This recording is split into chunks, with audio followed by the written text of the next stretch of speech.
Welcome to Over the Top Tabletops. I'm Jody Dean.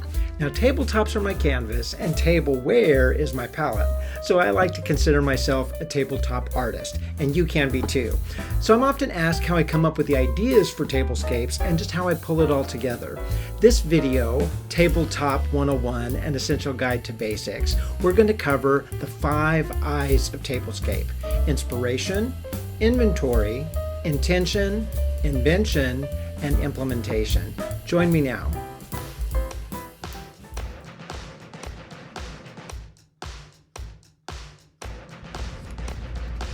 From my tiny Brooklyn apartment, I transport friends and family to unexplored worlds, exotic adventures, and trips down the highways and byways of yesteryear. How can I accomplish such a feat on a minimal budget?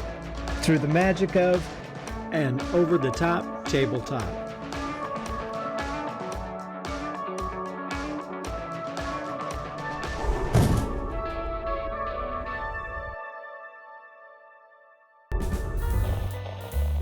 Now, the 5 steps to tabletops, those 5 I's, are not like other 5-step processes. These 5 I's you can pretty much do in any order you'd like, except obviously implementation, which is usually the last.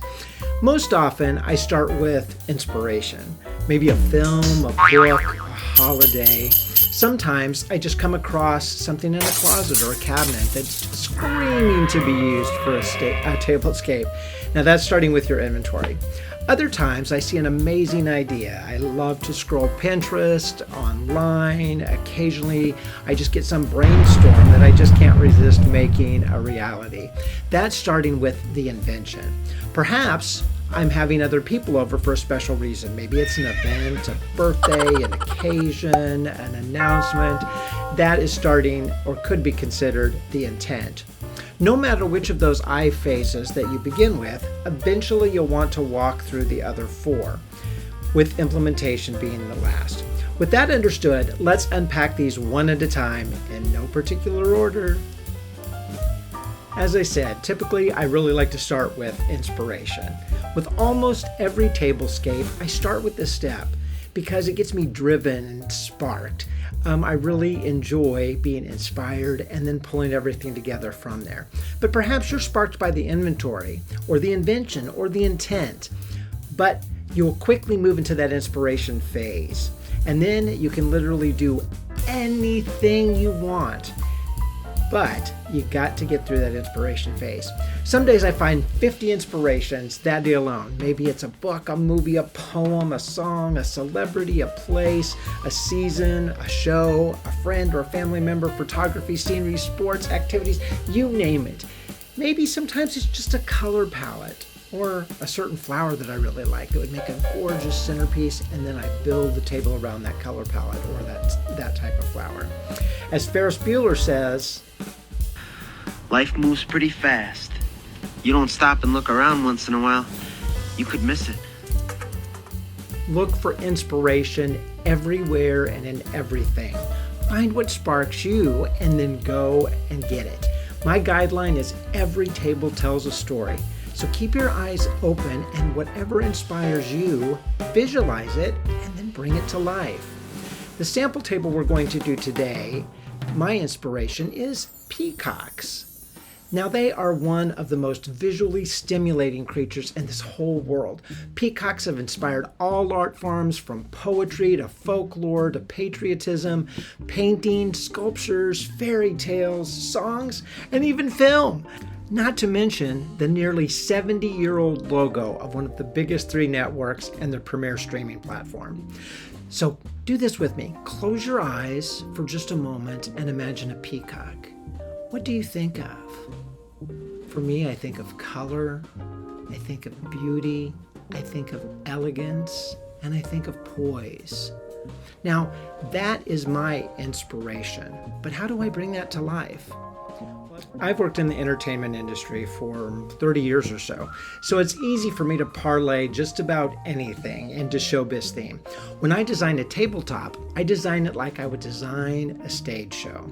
The story, the star, the cast, the colors, and the lighting. Let's talk through each of those elements and how they pertain to designing a tabletop. So our story is easy in this particular case. It's about a peacock. Then I want to talk about our stars. What could be a better star for our story about peacocks than, well, a peacock? So I bought these. They came from Amazon and was only $80 for the pair. What great stars for this table. Now let's talk about the cast, or the supporting cast. The supporting cast with a table is typically your floral, dinnerware, your flatware, your drinkware, and your linens. So all of those things should support that story, whether it's focusing on the stars or whether it's adding enhancement to the overall visual effect of the show.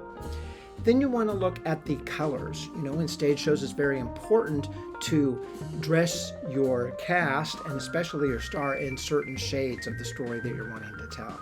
So color in this particular example, because we're doing peacocks, are different shades of blue, greens, purples, and then some accents of gold. Another important element of stage shows, as well as your tablescapes, is your lighting. Just like stage lighting, you have a wide variety of lighting options to choose from. You can consider spotlights, ambiance, which is usually light candles, lanterns, lamps, floodlights, backlights, strip lights, you name it. There's lots and lots of lighting options out there, and all of them are ecstatically bring your table to life.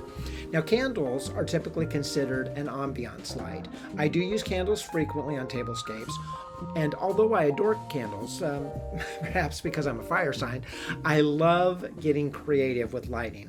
In this case, I'm using a simple mix of lamps and candles.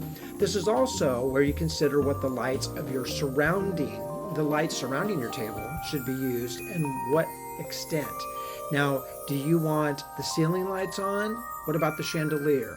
Do you want dim lighting, bright lighting, candlelight, or perhaps complete darkness around the rest of the room except at your table?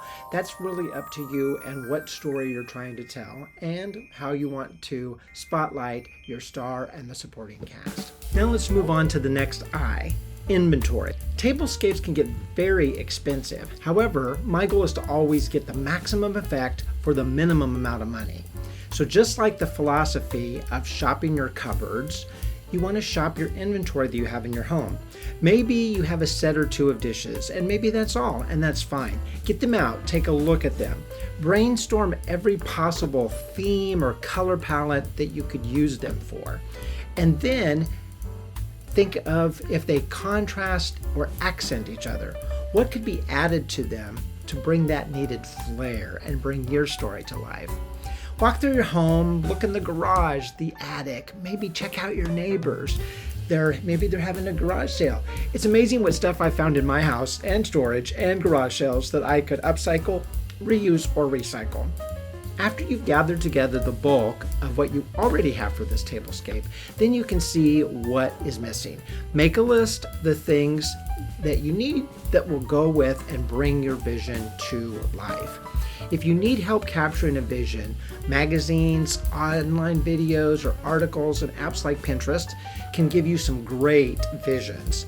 Type in a color palette and a tablescape and you will be shocked at the thousands of options that will pop up. Now, for the remaining of the list, I like to take the advice of Beverly D'Angelo when she was in Coal Miner's Daughter portraying Patsy Cline in the 1980 film Coal Miner's Daughter. All right. Now I'm going to call you on Monday. Okay. We're going to go shopping. Anything we can't buy, we'll make. Anything we can't make, we'll steal. Buy it, you make it, or you steal it. I wouldn't go with the last one. Instead of stealing, I like to say borrow.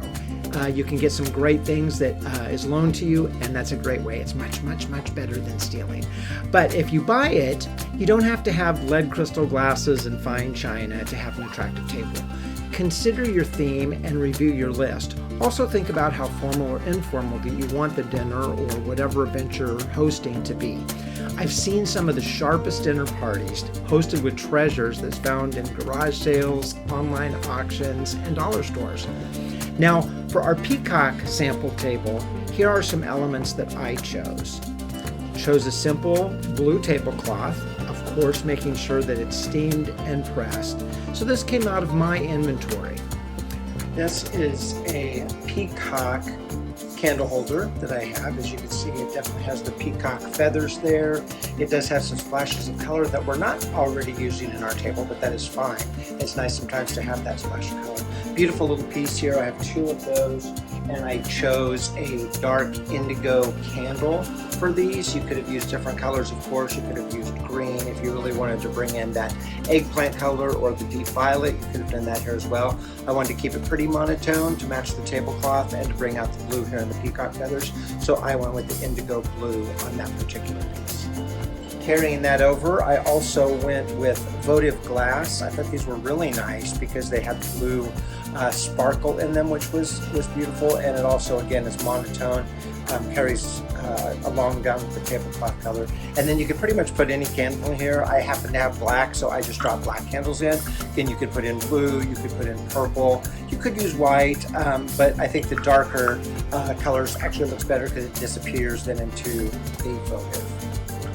I also mentioned with the votive, I did use these little wood coasters for this particular one because I wanted some different heights on them, and I also think by the use of the wood it brings in the natural effect of the peacocks in that scene. And I'm not necessarily going for feng shui for this particular table, but it also does add that wood element if you are looking for a feng shui table as well. And you just set that on there, and the contrast between the blue and the glitter and the tree stump is just really enchanting and nice, and again really brings a grounding to the table. It's typically very floral, very elegant, very strong with the jewel tones. It just gives that really earthy feel to it, so I like that contrast. Next, let's talk about our glassware and our drinkware. This pattern here is, and this style is called carnival glass. It's also known as Indiana glass.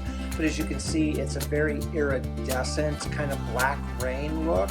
And it really picks up those peacock colors. From my angle here, I'm seeing green, I'm seeing blue, I'm seeing purples, and it's just very much that peacock feel. So I chose my glassware for that. I do also have some dessert plates for that, as you can see. So if I'm serving a salad or a dessert, these would be beautiful to place on there. And then I also have some other effects, like this little, it could be a candy dish, it could be a candle holder, just some things like that that really pulls all of that feeling across and really picks up that iridescent. Looks gorgeous in the candlelight. So that is my glassware. In addition, I wanted, as I had mentioned, some purple to go into the table as well. This one is really hard to see, but it is a very deep, gorgeous purple that definitely pulls that in. This is a crystal glass that's called cut to clear. So they have the colored glass in whatever color that you have it in, and then they cut the crystal down, and so you can see the clear edges. It's beautiful, beautiful, beautiful. And this really brings that purple right down into the place setting. Next, of course, a must for any sit-down dinner at least is a plate. This one's a very beautiful indigo blue.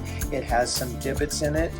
That's a part of the design of the plate, which also gives it some places to catch the light and draw it down. This is a beautiful piece. Now again, you could start, if you wanted to, with the Indiana glass on there as well. That gives it a very nice look.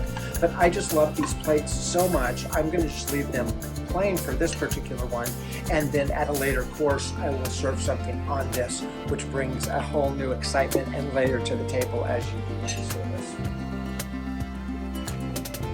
Also, typically very important for most meals is your silverware.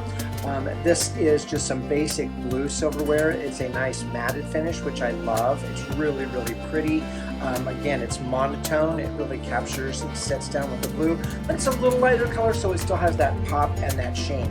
Another beautiful look that I considered for this table was gold silverware, which would look gorgeous and also really play into the whole peacock theme because of the gold feathers that's typically into a peacock. The reason why I went with these blue is because because the lamps that I had have the silver base. I couldn't find lamps that I liked that had the gold base to really pull that in. I don't really like to mix my metals too much, so like the silver and gold would be a little too much of a contrast and would kind of clash. So I decided not to do that, and that's also why I used the silver bowl in my centerpiece as well. So silverware. And I went with these two pieces for my placemat and my napkin. I wanted those to match. Again, anything we can do to match and then have that strong contrast is fantastic. So I love something underneath the plate that matches or enhances the napkin. So I went with a peacock print on both of those. Gorgeous, gorgeous, and really pulls out the greens. Because I really haven't introduced much green on this table. I went with mostly the monotone. But these definitely bring in the strong green piece. There's a lot of green and different shades of green throughout here. So that makes that very nice to use. Along with that, of course, is a napkin ring. Now, this napkin ring is gorgeous, and I can't wait. I bought this for this particular table, but I can't wait to use this napkin ring on just a solid black napkin or a dark blue or dark teal napkin. Any of those things would be absolutely gorgeous. Would really color out the stones. But this is a peacock theme, so I'm doing the peacock napkins, and you'll see how I do those in a little bit. But that is what it will look like on the peacock, and it really brings all those colors together, and again adds that little sparkle, which is what we're looking for. What did I make for this particular table? I actually like to see what I can make first. If you're like me, a real craft head, it can be a heck of a lot of fun. So if you have any graphic design experience, or even if you don't, you can use something very simple like PowerPoint or Word. Of course, you can use InDesign or Photoshop, and you can make some beautiful place cards. So I like to find the pattern that I want, personalize it, of course, with the names, and no reason why you can't do this on an index card if you want. If you're artistic and you can draw or have beautiful calligraphy writing or so forth, you can certainly make your own place cards. I like to do mine by printing them out, put it on a little bit of a foam backing. It just gives it a little bit more girth, if you will. And then I cut them out. So this one is a little bit more detailed because the peacock's head is going to extend past the fold, and then its tail is going to cascade below the bottom of the place card. Then I also decorated it with rhinestones. Again, remember, art is found in the details. So what a treat for your guests when they sit down and they see a place card that's personalized for them, that also has a little bit of bling to it. So these came out really nice. I have 4 guests coming to this event, including myself. But as you can see, each one is consistent, but with the color of the rhinestones and so forth, they're a little bit unique and all personalized. Now these are some lamps that I had. They're kind of a basic lamp, but I liked them because of the ombre bottom that really brings out that peacock look.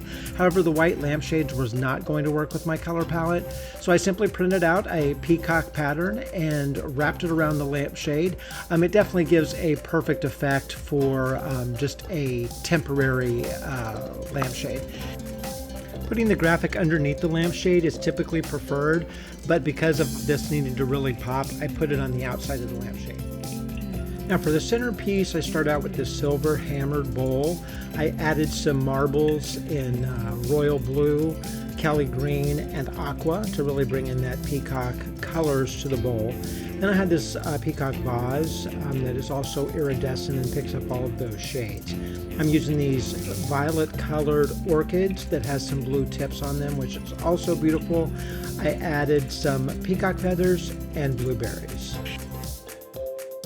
And here is the final result.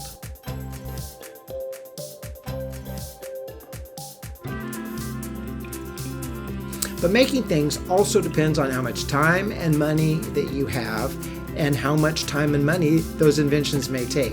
We'll talk more about inventions in a moment, but oftentimes with just a little bit of time and effort, you can make something for a fraction of what it would cost you to buy. However, as Mike Brady says, it's the old principle of caveat emptor. Caveat emptor? It's Latin for let the buyer beware. now if you're making, like I like to do, Don't be like I am with some of my projects. Hey, why buy this vase for $49.95 when I could just make it for myself for $177 worth of supplies? Know your budget, your options, and your limitations, and go from there. Now, as I said, we're not going to do the steal it, but we are going to borrow some things. If we can't buy it or make it, instead of stealing it, let's borrow. Does Mom still have that silver platter? I remember those glasses my sister had, and she had that fantastic ice bucket that I could borrow for the bar. Maybe you need to borrow a corkscrew from your neighbor. It never hurts to ask. Maybe you've never seen it before, but ask who has it. People are always happy to loan things to you, and especially the guest that's coming to your party. Also, a little tip, you can buy gifts for your friends and family that you can borrow later. Just give the gift that keeps on giving. The next I is intention. This is another great place to start. But regardless if you start with inspiration, invention, or inventory, at some point you need to spell out your intent of this event and the table.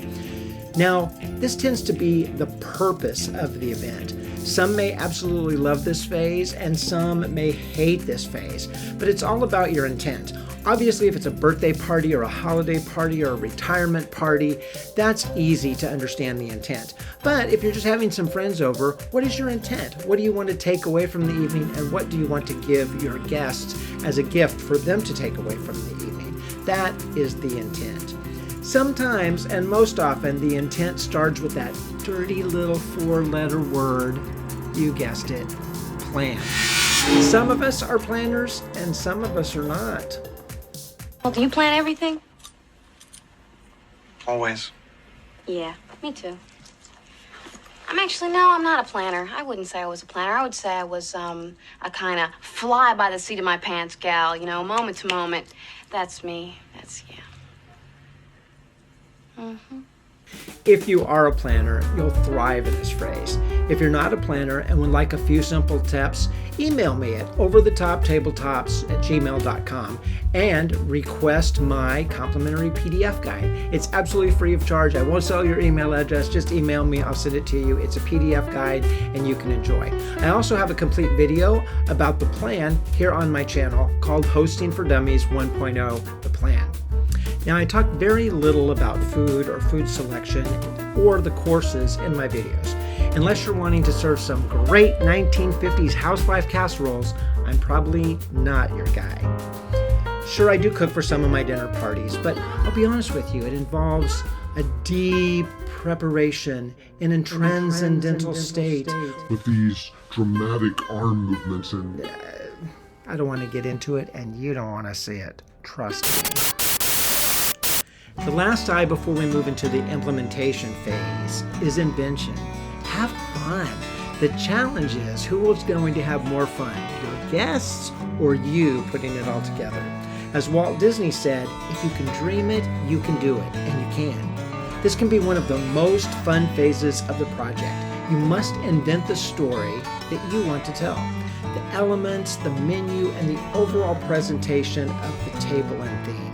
The key to really enjoying the inventions phase is to set a budget, because budgeting your time, your money, and your resources effectively is the key to the whole part of the invention. It's also key to make your project fun and stress-free. And last but not least, implementation. Two of the most important rules for implementation is, just like showbiz and art, you need to have a dress rehearsal, and true art is defined in the details. So let's talk about number one, a dress rehearsal, a dry run, whatever you want to call it, just do it. Set up the table in advance. Know where you're going to serve from and how. Make sure that you have all the elements that you need, the bowl, the pan, the pot holder, the serving utensils, everything that you will use and where they're going to be placed on the table or the serving surface. Now remember, we're going to start with a completely clean surface. There's no wrinkles, there's no lint or anything on our table. Now this is a casual dinner, so you want to think about if the dinner's casual, if it's formal, also what you're serving, because it has to be form and function. Casual dinner, basic service, so we're only going to use, first of all, our placemat, which of course is peacock theme, and see how it picks up the colors of the peacock as well. Then we're going to use a plate. Now this is one of the plates that I borrowed for the event. It's a deep indigo blue, so we put that in the center. You could also use, of course, a charger here, or even a napkin or a placemat. This one, like this one, is a round placemat, but you can also use square or oval ones. Then we're going to do our silverware. Again, casual table, so we're not going to have a display of spoons and a display of forks. We're going to do a basic knife. Remember, the knife is always pointed in towards the plate. We're going to use a spoon. In this particular case, we're going to lowercase it, is what I call it. So it is just dropping it below the line. You could also do them, of course, evenly, but in this case, I want to have it downcast a little bit. We're using 2 forks, of course, the salad fork and the dinner fork. I usually do this in any scenario, but it depends on, again, the food and cuisine that I'm serving. Dinner fork on the inside and salad fork on the outside. Remember, the goal is to start with the outside fork and eat your way in. So there's that. Then we're going to use the drinkware. So a couple of drinkware here. This one is an iridescent glass, as you can see, that picks up the different colors. So we're going to put it here, the water glass. Now, there is certainly a way to display your glasses, and we'll talk about that here in a little while. But for this particular one, I want to use visual balance. So again, you have to decide form, function, formality, or non-formal. In this particular case, again, it's non-formal, so I can basically put the glasses wherever I want, as long as they're within the reach of the guest and they're not confused whose glass is who. The next is this beautiful little wine goblet. Now, these are crystal goblets. They're called Cut to Clear. As you can see, there's some beautiful design in there. So I wanted this purple, which I didn't really have at the place setting itself. So I wanted this purple to really draw in down to the place setting. And so I'm going to place that there right above the plate. And again, I'm doing that for a visual effect, more so than the way the glasses would normally be along. Now, for your napkin, there's tons of things that you can do. Typically recommended for a formal dinner would be just to fold the napkin in a rectangular pattern, similar to this. And when you do that, you could either leave it on the plate like that, which certainly looks fine. You could certainly also put it under your right silverware place setting. So you could put it there like that. Either of those are fine and definitely preferred for a formal dinner. You could do a really extravagant napkin fold. We'll talk about some napkin folds here in a bit. You could do an extremely extravagant napkin fold that you could put on the plate. You could do a fan fold like this, which could be nice for a peacock. So it's fan folded like this, and then when you fall it out, it would have that nice fan look. You could certainly do something like that. I'm choosing not to do that one this one because, as you can see, the back of the fabric is not the same as the front. It's not printed like the front, so you're going to have a kind of a bad effect for that. So I'm not going to do the fan fold for this one, but I'm going to do a really simple fold. You fold the napkin in half, you grab it here in the center, let it fall as you will, then you grab it. You should have a little cave or a cavity there. Now I'm going to take my napkin ring. This one I thought was so beautiful because of the colored stones in there, and it really picks up that peacock look as well. And I'm just going to slip this in here like so. Bring it down. You can bring it down as far as you want, but I'm going to have this extending from my glass for this particular setup. So you just stuff that down there. Then you arrange your napkin. You arrange your napkin accordingly, like so. So you have a beautiful little cavitied napkin there with a gorgeous, displaying that gorgeous ring. Then last touch for this particular place setting, again reminding that it's casual. We did make place cards, as you remember. So this one's for Michael, and we cut out the peacock. We had the extended feathers here, so it kind of cascades down. Now you could always put the placemat here, which place card here, which looks beautiful. If you did not have this glass here, it's always nice to put them above the plate.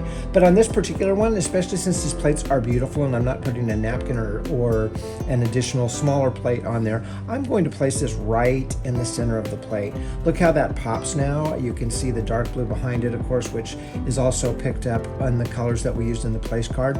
But then all of these rhinestones are just dazzling and pop, and they look fantastic on the plate, and even makes the plate colors look richer. So that's how I do my plate setting. Now, if I was going to do a formal dinner with 5 to 7 courses, you'd want a full array for a formal setup. Let me explain what elements you have here. So you have your plate. You should also have a charger plate underneath of it, or use the plate as your service plate. With each course, you should bring out a new plate and place it on top of it, or a bowl. And the service plate or the charger should always remain on the table. You have your bread and butter plate with your butter knife. You have your fish fork or shrimp fork, your dinner fork, and your salad fork. Because remember, in a 7-course meal, the salad is served right before the dessert at the last part of your meal. You would have your dinner knife, your fish knife, your soup spoon, and your teaspoon.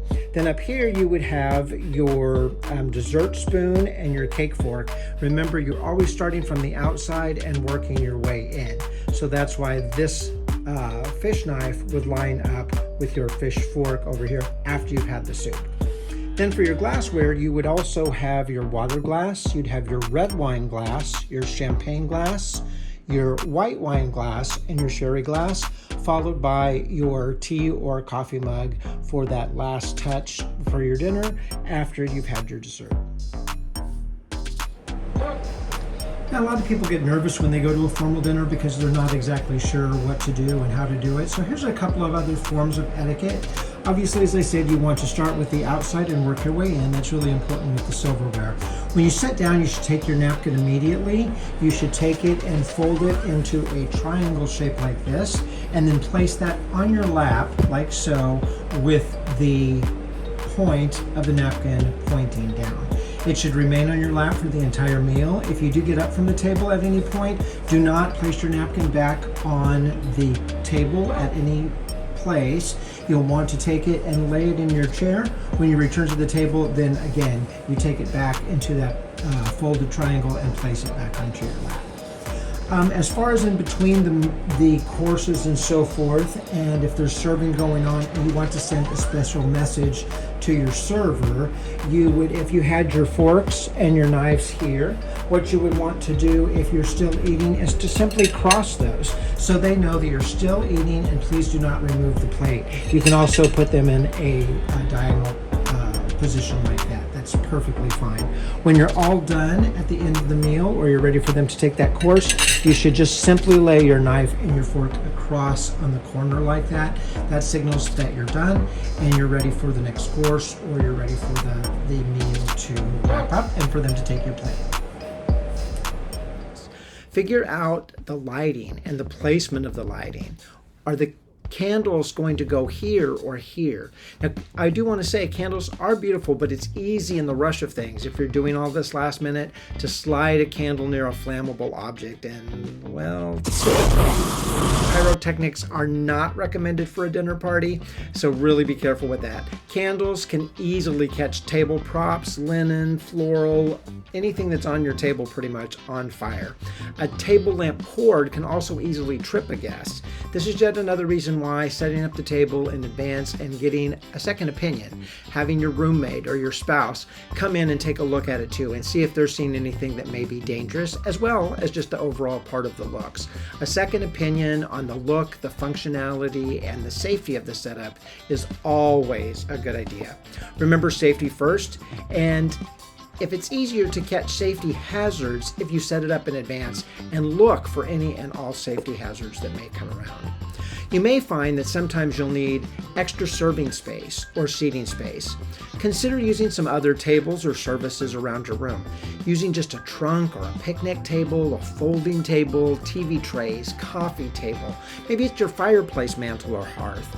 If you have milk crates or suitcases, kitchen counters, stove tops, your dresser, a bar, whatever works for you. There's ways to cover it up. There's ways and reasons why you might just want to leave it as is, but make it work for you and for the event.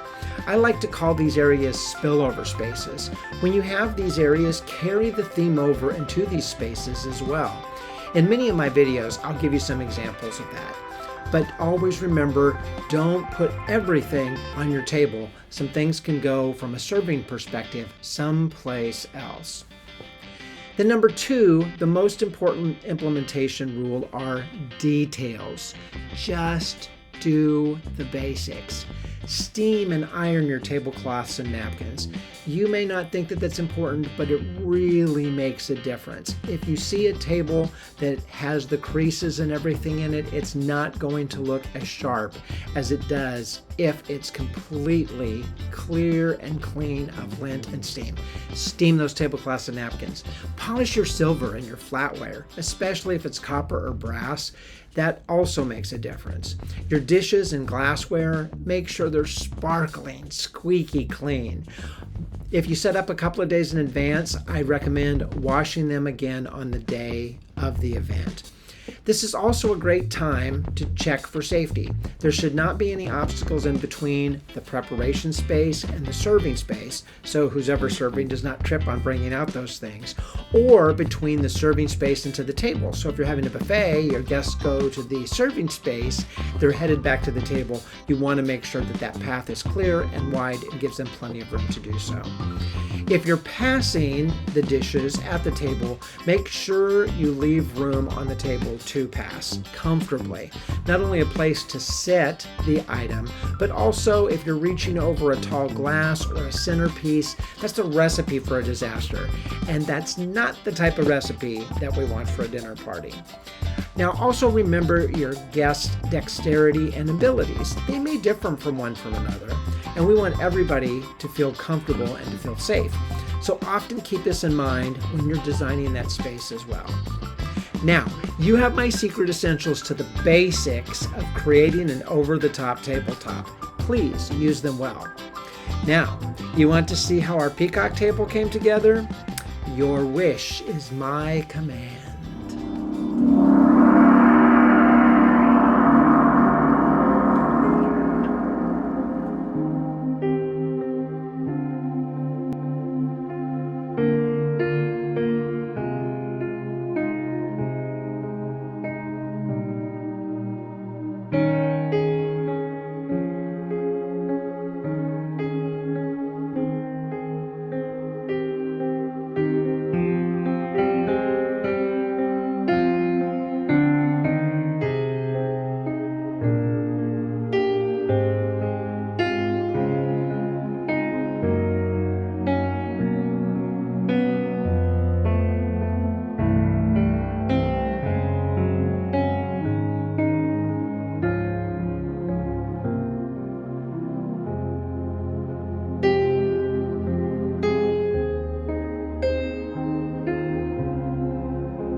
Thank you for joining me today for Over the Top Tabletops 101, an essential guide to the basics. I hope you feel empowered to become your own tabletop artist and to make something beautiful today and create beautiful memories for tomorrow. For more inspiration, please visit my other videos to find your inner artist and bring your friends along too. Additional resources are available. Please view Hosting for Dummies 1.0, The Plan, and Hosting for Dummies 2.0 series, The Guest Experience. Also, request a free copy of our digital PDF guide to the essentials by emailing us at overthetoptabletop@gmail.com. Meanwhile, enjoy creating your next event and your next tabletop. Thank you for joining me and have a good night. God bless.